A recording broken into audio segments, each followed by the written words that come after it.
Madam మీ పేరు? నా పేరు లక్కంరాజు సునీత అండి. ఎక్కడ ఉంటారు? విజయవాడ. ఎట్లా జగన్మోహన్ రెడ్డి గారి పరిపాలన ఎలా ఉంది? ఈ సెంట్రల్లో వెల్లంపల్లి గారు గెలిచే అవకాశం ఉందంటారా మరి? జగన్మోహన్ రెడ్డి గారి పరిపాలన ఎలా ఉంది అని అంటే, ప్రతిరోజు మేము సిద్ధం అని కోట్లాదిగా తరలి వచ్చే ప్రజలే చెప్తా ఉన్నారు. ప్రతిరోజు ఆయన కోసం ఆయన్ని చూడాలి అని చెప్పి తరలి వచ్చే ప్రజలే ఆయన పరిపాలనలో మేము పొందిన మేళ్ళు, మేము పొందినటువంటి ఆయన మాకు ఇచ్చినటువంటి సౌకర్యాలు, ఆయన మాకు ఇచ్చినటువంటి సంక్షేమం, ఆయన మాకు ఇచ్చినటువంటి అభివృద్ధి, ఇవన్నిటినీ చూసి లక్షలాదిగా తరలిస్తున్నారండి. అలాంటి నాయకుడు ఒకసారి చూసి వెళ్దామని ఆ సిద్ధం సభలే, మేము సిద్ధం అని చెప్పిన సభలే ఆయన బస్సు వెళ్ళడానికి కూడా ఖాళీ లేకోకుండా జనసందోహం వస్తూ ఉంది కదా. దాన్ని బట్టి చూస్తే తెలుస్తూ ఉంది ఆయన 5 సంవత్సరాల పరిపాలన ఎలా ఉందనేది. 2.5 సంవత్సరాలు కరోనా కష్టకాలంలో కూడా కరోనాను అధిగమించి మరి ఆయన పరిపాలన చేశారని అంటే అది ఎవరి వల్ల సాధ్యం కాదు. ఈరోజు మాట్లాడే ప్రతిపక్షాలన్నీ కూడా ఆ రోజు ఎక్కడున్నాయండి? చంద్రబాబు నాయుడు గారు ఆ రోజు వెళ్ళి హైదరాబాద్లో ఉన్నారు, పవన్ కళ్యాణ్ గారు హైదరాబాద్లో ఉన్నారు. ఇక్కడే ఉండి ప్రజల గురించి ఆలోచించి కరోనా కష్టకాలంలో ప్రజలందరూ అవసరాలు తీర్చి వారికి ఇంటి వద్దకే పరిపాలన అందించినటువంటి మహానుభావుడు జగన్మోహన్ రెడ్డి గారు. ఆయన్ని చూడటం కోసం వేలాదిగా లక్షలాదిగా కోట్లాదిగా జనం తరలిస్తూ ఉన్నారు. నిన్న నుంచి ఈ వాలంటీర్ వ్యవస్థను బంద్ చేయడం ఈసీ నోటీసులు బంద్ చేయడం జరిగింది. మరి దీన్ని ఎలా చూస్తారు మీరు? ఈ రోజు నుంచి వయోవృద్ధులు కానీ వృద్ధులు కానీ అందరూ రోడ్ల మీద పట్టుకొని ఆఫీసుల చుట్టూ తిరగాలి, రేపు రమ్మంటారు, ఎల్లురు రమ్మంటారు. ఈ బాధలు తెచ్చినటువంటి టీడీపీ వాళ్ళ మీద మీరు ఏం మాట్లాడగలుగుతారు? మహాదారుణం అండి, మహాదారుణం. ఎందుకు దారుణం అంటున్నానంటే, ఇప్పుడు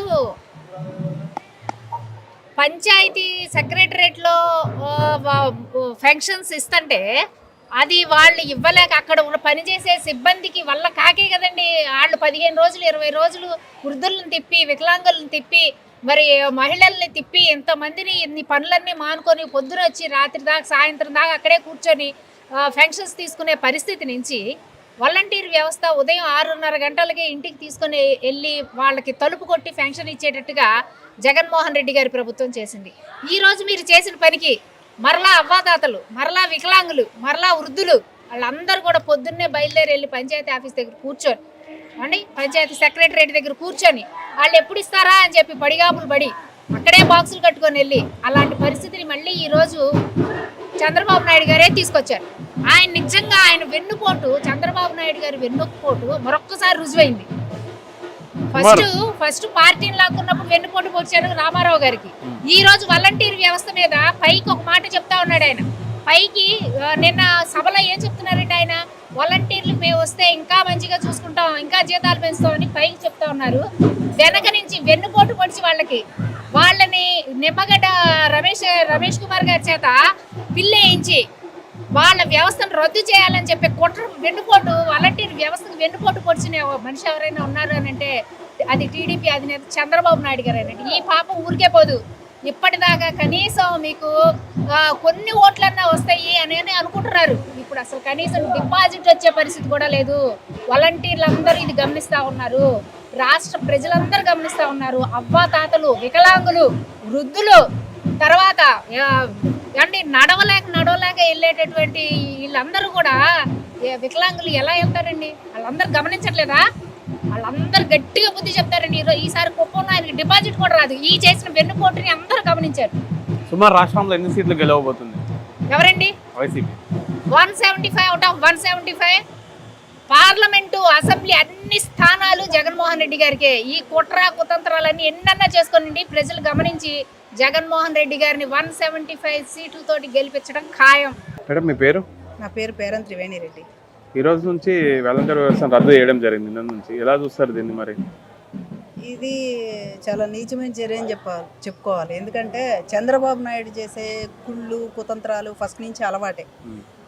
2014 నుంచి 2019 వరకు జన్మభూమి కమిటీలను పెట్టి వాళ్ళకి నచ్చిన వాళ్ళకి సంబంధించిన వాళ్ళకి లంచాన్ని ఇచ్చిన వాళ్ళకి మాత్రమే పెన్షన్లు కానీ పథకాలు కానీ వాళ్ళు ఇచ్చే ఏ అయినా సరే వాళ్ళకి సంబంధించిన వాళ్ళకి, వాళ్ళ చేతిలో ముడుపు ముట్టిన వాళ్ళకి మాత్రమే వెళ్ళేలా చేశాడు.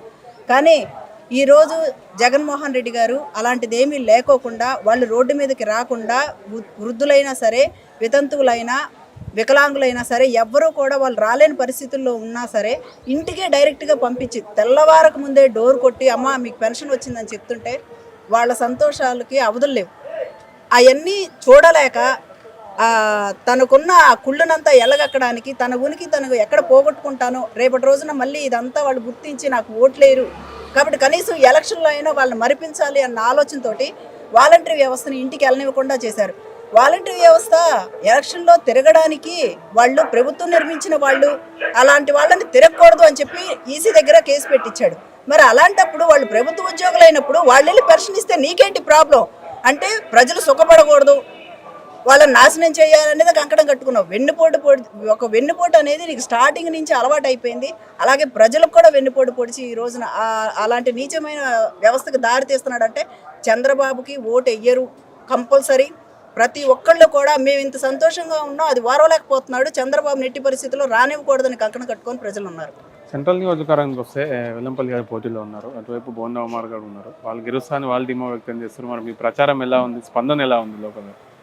వెల్లంపల్లి శ్రీనివాసరావు గారు ఎమ్మెల్యే అభ్యర్థిగా ఈరోజు గడప గడపకి ఆయన వెళ్తుంటే నీరాజనాలు పలుకుతూ ఉన్నారు. ఎందుకనంటే జగనన్న మాకు ఇన్ని చేశాడు, మీరు వెస్ట్లో చేసిన అభివృద్ధి ఏంటనేది మేము తెలుసుకున్నాము కాబట్టి ఇక్కడ కూడా మాకు అంతకు మించిన అభివృద్ధిని మీరు చేస్తారు అనే నమ్మకం మాకుంది. ఫస్ట్ మాకు జగనన్న తర్వాత మీరిద్దరు ఉంటే చాలు మాకు అభివృద్ధి అనేది జరుగుతుంది అన్న ఆలోచనతో ఉన్నారు.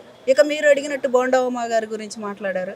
ఆయన ఎలాంటి వ్యక్తి, గోండాయిజం, రౌడీయిజం, స్థలాల కబ్జాలు ఇవన్నీ చేస్తారు ఆయన.